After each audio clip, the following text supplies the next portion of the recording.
So like another thing that I also wanted to touch on was why is repetition alone not enough? So this is something we haven't really talked about, which is why I actually would like to get into it with you. So more specifically, my question is framed around like why doesn't practicing the same type of problem over and over always lead to better understanding? So I think like a couple things like that might come up would be like it's like a more shallower practice and a lack of like transfer of knowledge, but this is like supported by contrasting forms of practice studies. So are you familiar with this topic?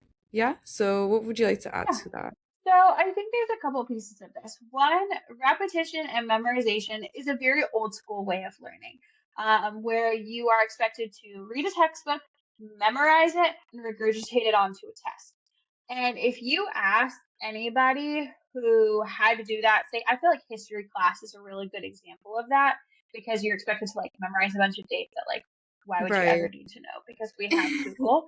Um, but like, I don't remember any of the dates or years or anything that I learned in history class, and I had to just like regurgitate onto a test. But what I do remember is when we were learning about union workers and we did a simulation where everyone in the class got assigned to be a specific character and you had to negotiate as like a labor union for better rights. I remember that.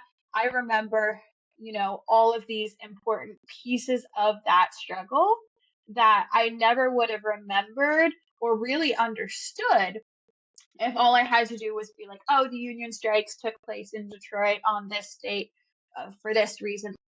You know what I mean? Like, that doesn't give me any value. Like generalization, right? We don't get an underlying understanding of what's really happening here. Right. And you also have to think about like short term versus long term memory.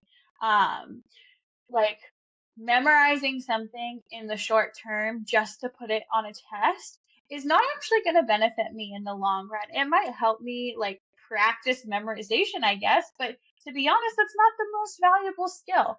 What they're looking for in the workforce, in college, in graduate school, in life is to be able to take information, process it, and actually do something with it. They're not looking, I don't know a lot of jobs that your whole job is to read something and repeat it. Like at this point, AI could do that. Like we're not looking for people to just regurgitate information.